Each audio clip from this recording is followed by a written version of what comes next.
Programa Ponto de Vista com Nelson Freire. Oferecimento Sebrae RN. Seu sonho é o nosso desafio. Consórcio Eldorado. Seu sonho sem juros. Ligue 4008-6868. Chácara Bonfim. Condomínio Clube. A vida em um novo sentido.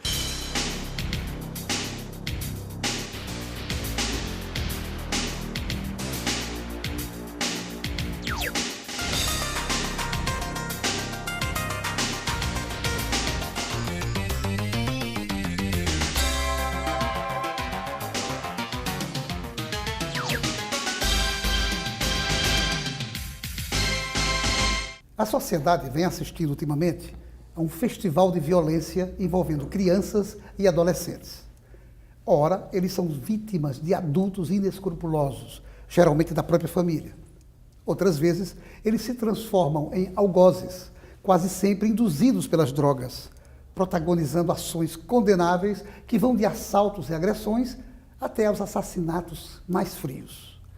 Eles são frutos de uma sociedade perversa, consumista, que nutre o individualismo e renega antigos valores de moralidade. E a situação piora pela falta de políticas públicas direcionadas para a solução das graves questões sociais do país.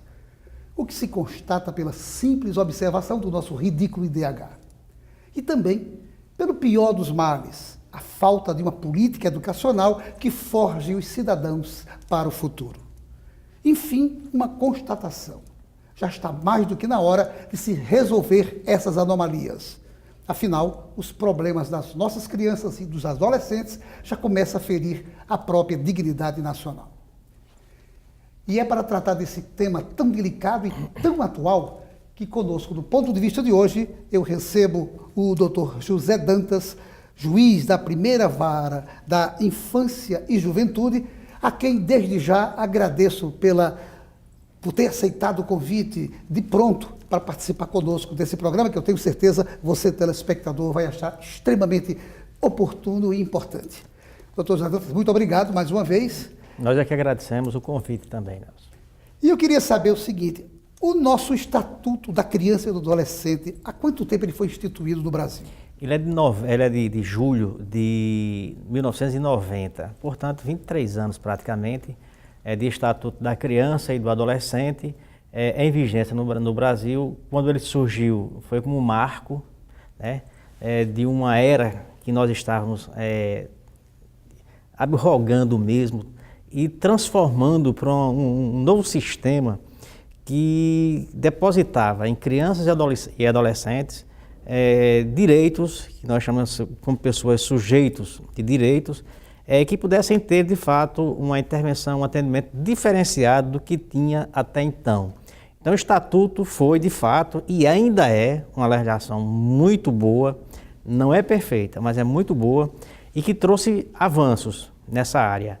Agora, por incrível que pareça, apesar dos 23 anos de Estatuto, muito pouco do Estatuto foi implementado pela família, pela comunidade, pela sociedade, e principalmente pelo poder público, que tem o dever de implementar políticas públicas nessa área.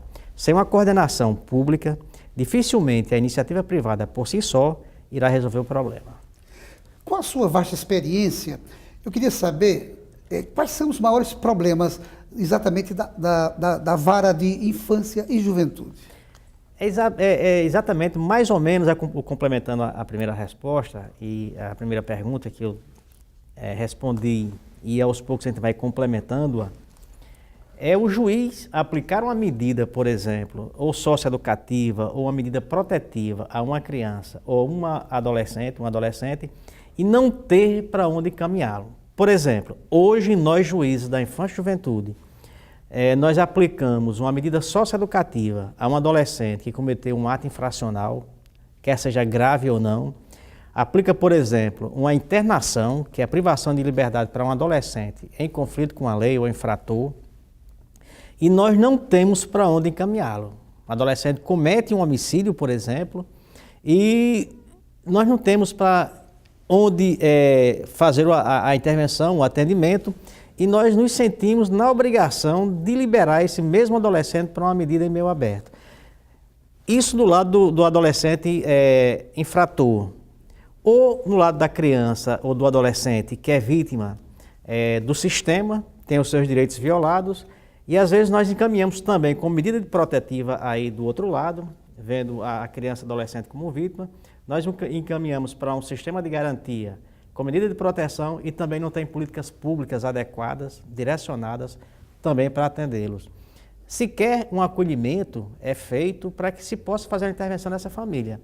Então, a maior frustração nossa hoje, de quem faz o sistema de justiça, dos juízes e das varas da infância e juventude, é não tornar as nossas decisões eficazes e efetivas. E você fica dependendo de um sistema que eu não vou dizer que está falido, ainda há uma esperança de mudança, porque há caminhos a seguir, mas que não está funcionando, por omissão ou ação do próprio Estado.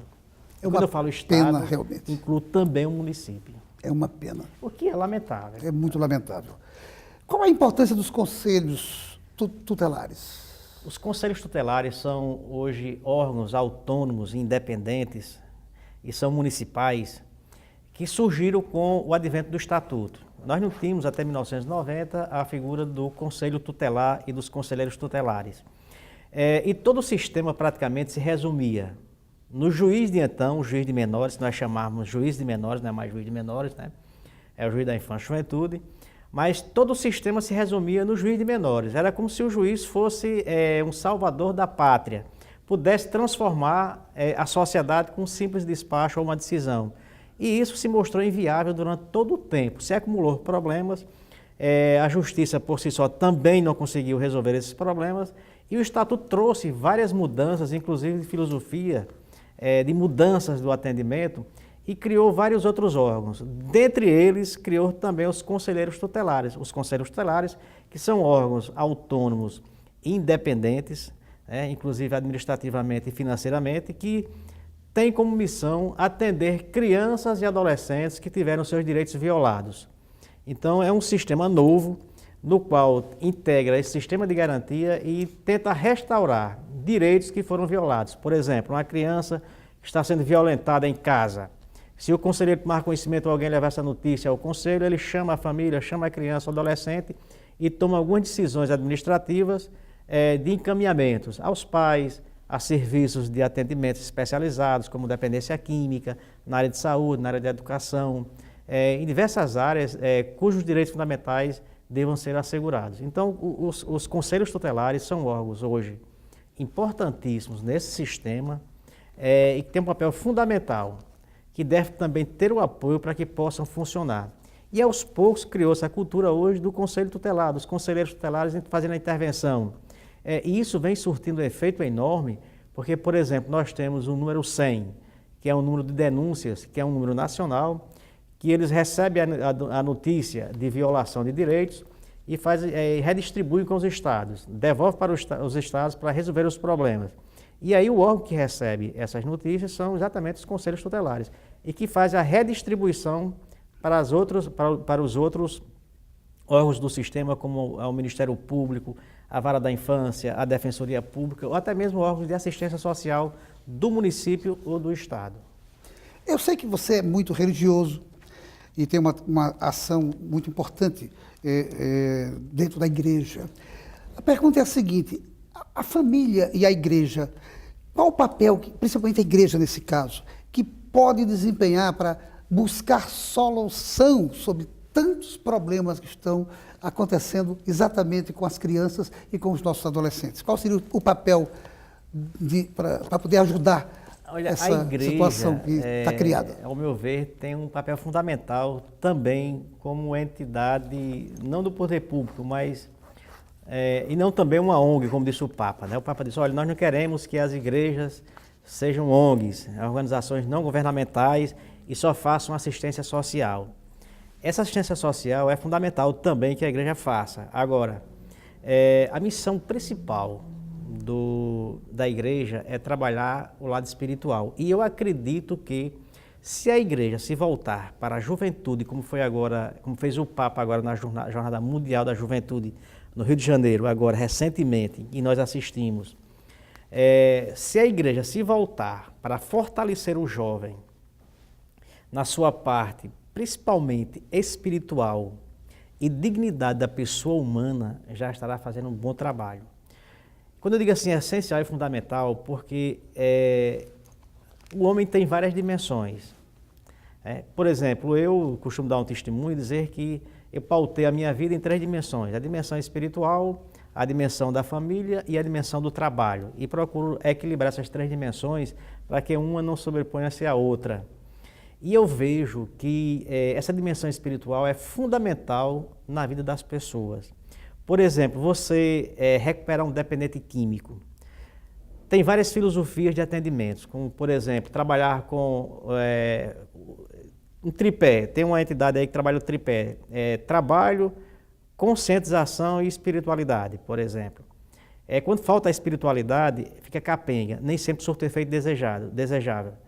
Quando pega essas 3 dimensões, foi feita uma pesquisa recentemente que mostra quando essa dimensão espiritual entra no tratamento, então a possibilidade do êxito de uma recuperação de um dependente é muito maior se não tivesse essa dimensão espiritual. Então eu acredito que a igreja trabalhando essa dimensão espiritual no meio da juventude seria importantíssimo. De que forma? Por intermédio das pastorais que a própria igreja tem e já desenvolve hoje, e que poderia ser mais intensa com os serviços pastorais ou até mesmo serviços de assistência social.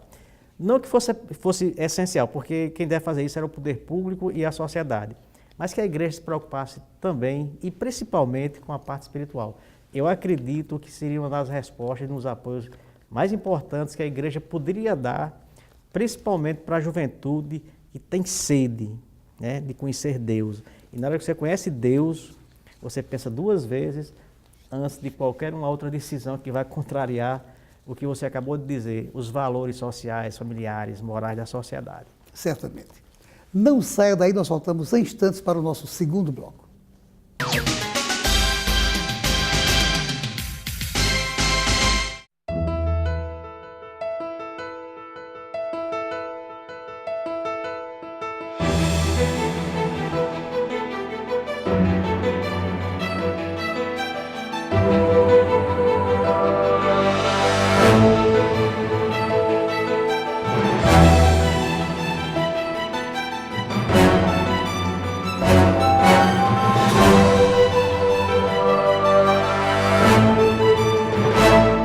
Seu papel é estudar.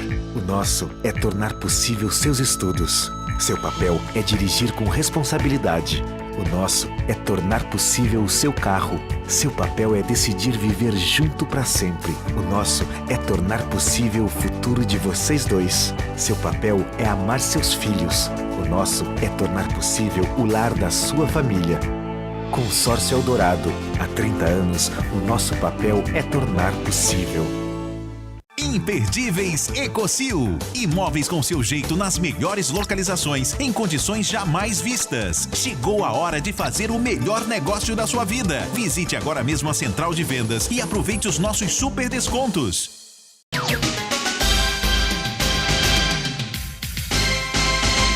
O presidente da FEComércio, Marcelo Queiroz, lamentou o veto da presidente Dilma ao projeto de lei complementar que extinguiu a cobrança adicional de 10% sobre o FGTS. Ele disse que agora é aguardar um novo momento para conseguir esse intento. O presidente da Associação Comercial e Empresarial do Rio Grande do Norte, Itamar Manso Maciel, iniciou esta semana uma luta em favor de pequenos empresários que são credores do governo do Estado. O objetivo é sensibilizar para que sejam pagos esses fornecedores. Voltamos à nossa entrevista com o Dr. José Dantas, juiz da primeira vara da Infância e Juventude. Dr. José Dantas, é fácil prevenir a exploração sexual de menores? Fácil não é, porque toda ação social ela é complexa, porque tem vários fatores e causas. Mas eu acredito que uma das situações que poderão facilitar a prevenção seria investir na educação e no trabalho de conscientização. Isso por um lado, um trabalho educacional, cultural, trabalho de prevenção na defesa e promoção dos direitos fundamentais. Por outro lado, a outra forma seria punir com eficácia mesmo aqueles que exploram. Então, seria duas frentes, para prevenir e evitar. Primeiro, a prevenção na área de educação, investindo nas pessoas e na sociedade, nas famílias, especialmente na promoção dos direitos fundamentais, que vai desde a questão da dignidade da pessoa humana, porque aquele que explora atenta contra tudo isso, e também punindo de fato, né, aquele que explora. E para isso, um dos meios que nós encontramos foi criar varas especializadas, e nós temos hoje já no Rio Grande do Norte, nós somos um dos pioneiros, só para punir o agressor, aquele que explora ou aquele que abusa, porque é uma diferença, né? O explorador é aquele que é comercial e aquele que abusa é o próprio parente dentro de casa, com a convivência, termina explorando. Então, educação e punição são duas ações que poderão prevenir a exploração sexual. Por que é tão demorado fazer um processo de adoção? Eu acho que a questão da demora hoje é muito mais cultural, Nelson, do que prático. Digo isso porque nós temos várias especializadas cujos processos tramitam com rapidez. Tem processos que terminam até com 2, 3 meses. Teve um processo que terminou com 1 mês, quando a criança já estava pronta e o pretendente cadastrado. Quando os dois estão aptos, então o processo é rápido. O que demora hoje e que gera reclamação é exatamente aquela pessoa pretendente que quer adotar e se cadastra para adoção e fica aguardando durante um certo tempo que a criança apareça. E nem sempre a criança aparece em 1 mês, 2 meses, 3 meses. Agora não aparece por quê? Porque ainda hoje existem pessoas intermediando adoções, comparecendo às maternidades, aos hospitais, e lá fazem com que as crianças cujas mães entregam para adoção já saiam de lá para um pretendente. Então essas crianças não chegam à justiça, nem à vara da infância e juventude, para que aquele casal ou pretendente solteiro queira adotar e receba a criança, porque essas crianças não chegam porque alguém já está intermediando lá atrás. Então o grande problema hoje é esse que nós estamos tentando resolver. A falta de educação no país e esse baixo IDH são responsáveis, em parte, pelo aumento da violência envolvendo crianças e adolescentes?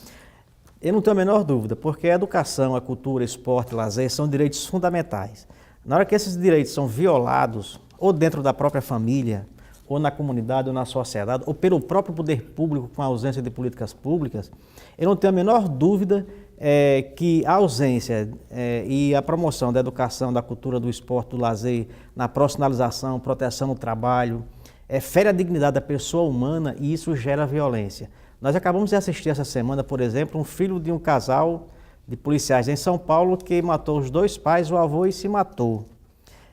O que justifica um comportamento desse? Doentio ou não? Houve alguma violação interna?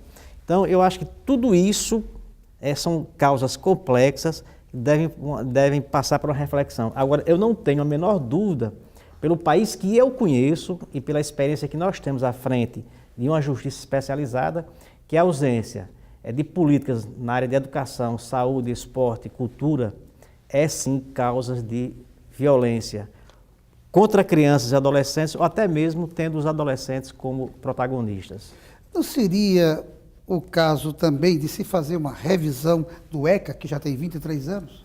O ECA ele já vem sendo aperfeiçoado com o passar do tempo. Já houve várias alterações legislativas, algumas recentes e outras não.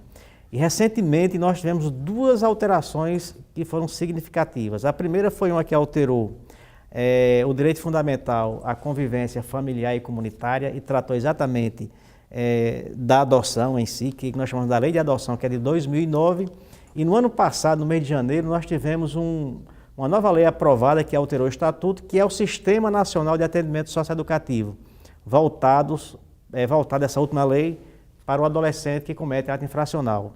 Então, o Estatuto não é a lei perfeita, apesar de ser muito boa. Agora, ela precisa sim de alterações e ela vem sendo alterada constantemente para melhorá-la. E isso, a prática em si, vem mostrando que vem surtindo efeito. Como você vê o consumo de droga entre as crianças e os adolescentes hoje em dia? Pela nossa experiência à frente da infância e juventude, lidando com adolescentes, infratores e adolescentes usuários de drogas, eu cheguei à conclusão que ninguém entra no mundo das drogas somente porque quer experimentar ou quer conhecer. Também é uma causa. Mas eu costumo dizer, e eu vejo isso claramente, que a droga só se instala naquela pessoa, quer seja criança, adolescente ou adulto, que está tendo algum problema existencial ou está sendo vítima de algum tipo de violência. Então ele procura nas drogas exatamente uma fuga, uma saída, uma experiência diferente, ele quer ser incluído. Então, antes que as drogas cheguem, outros direitos foram violados. Então, eu acredito que a questão das drogas é muito mais uma questão de dignidade da pessoa humana, trabalhar a dignidade da pessoa humana para prevenir e evitar que a droga chegue, porque depois que ela se instala para tirar, amigo, aí é a questão que eu disse anteriormente, é uma dimensão muito mais espiritual do que material para a pessoa deixar de usar drogas. E ele fica muito mais difícil de ser ressocializado. Muito mais, até porque nós não temos políticas públicas, nem no município, eu digo isso claramente, nem no município, nem no estado, nós temos políticas públicas voltadas para o usuário de drogas, principalmente na parte de assistência social e de articulação nessa área. A saúde pública ainda faz alguma coisa, mas a assistência social e as políticas voltadas para dependentes químicos e suas famílias e as famílias deles não existe. É uma notícia que eu trago, nem como denúncia que as pessoas já sabem, mas que merece uma reflexão. Sem dúvida. Mas não saia daí, nós voltamos em instantes para o nosso terceiro bloco.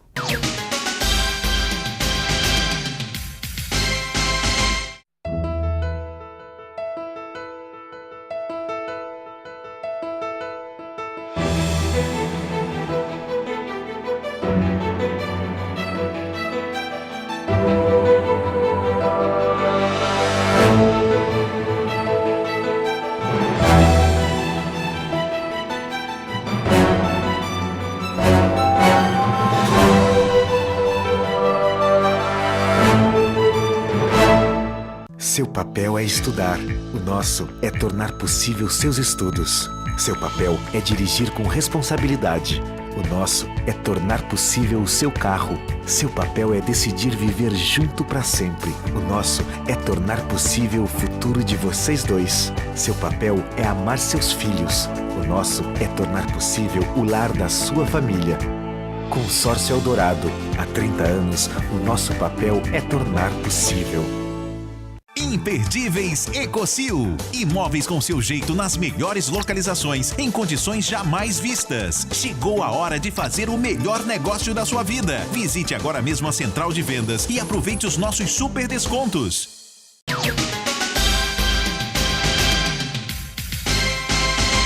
Um dos maiores diferenciais de mercado da Unicred em Natal é a sua consultoria Unicred. Através dela, o cooperado tem à sua disposição uma equipe exclusiva e de alto nível para atendê-lo de maneira personalizada e orientá-lo sobre aplicações, financiamentos e muito mais. Conheça a Unicred Natal. Vai valer a pena. O Instituto do Legislativo Potiguar inicia esta semana os seus cursos na área de qualificação profissional. Sem dúvida, uma ótima pedida. E continuam também abertas as inscrições para o Prêmio de Jornalismo da Federação das Indústrias. Você que é jornalista, não deixe de participar. E voltamos aqui à nossa entrevista com o Dr. José Dantas.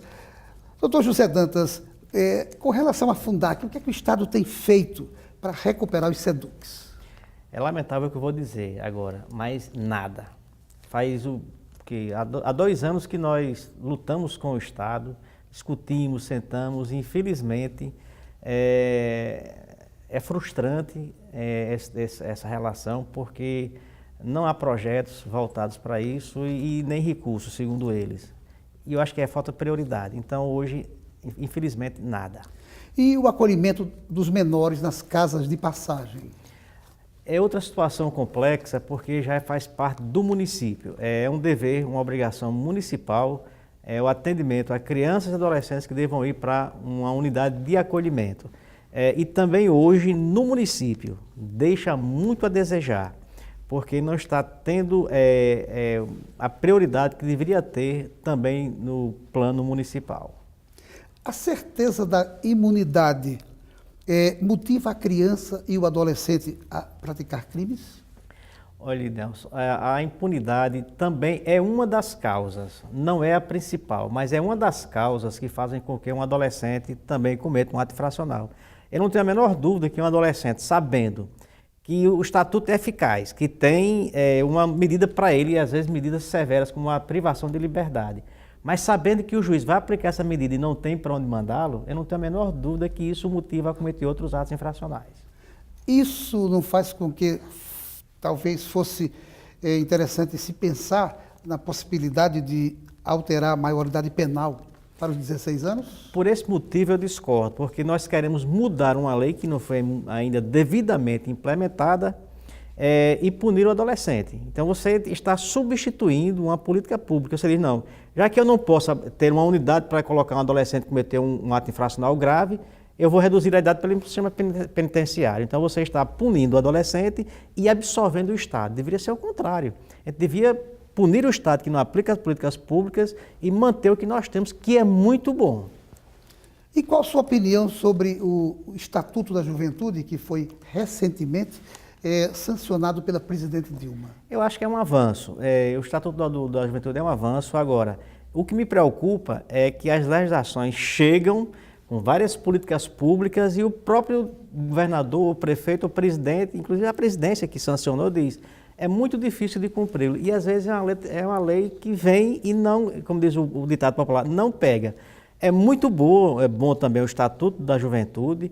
Agora, tem políticas públicas específicas, mas ele está fadado, pelo que nós vemos no país, a também ser uma lei que não vai funcionar, apesar de ser muito boa, assim como o Estatuto é. Perfeito. Eu teria outras perguntas a fazer, mas o tempo de fato está quase se exaurindo.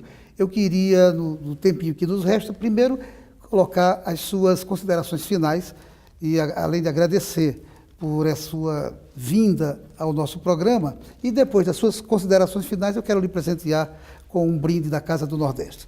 Considerações finais primeiro, depois o brinde. Eu agradeço a oportunidade de trazer para cá temas que são fundamentais na vida social, familiar e também pública, para dizer que nós temos instrumentos bons como o Estatuto, como o SINASE, como o Estatuto da Juventude, e, no entanto, infelizmente, aqueles que criam a lei são eles próprios que a descumprem. Então, é lamentável. Agora, dizer que nós temos instrumentos bons, nós podemos avançar, e mesmo diante de toda essa situação grave que existe hoje no Brasil, mas nós avançamos nessa área. Então, a esperança, e sempre é bom ter um programa como esse, para que a gente possa dizer dessa forma, para que as pessoas possam fazer uma reflexão sobre o assunto. Muito obrigado, doutor José Dantas. Eu não poderia deixar de encerrar o programa sem lhe presentear, de fato, com essa lembrança do meu amigo João das Castanhas, da Casa do Nordeste. Eu espero que você deguste e goste bastante. São castanhas doces com frutas regionais típicas aqui de Natal. Espero que você goste de degustar. Muito obrigado. E a você, meu caro amigo, minha cara amiga, obrigado por sua atenção. Um ótimo início de semana e a certeza de que no próximo programa traremos um outro assunto do seu interesse. Programa Ponto de Vista com Nelson Freire. Oferecimento Sebrae RN. Seu sonho é o nosso desafio. Consórcio Eldorado. Seu sonho sem juros. Ligue 4008-6868. Chácara Bonfim. Condomínio Clube. A vida em um novo sentido.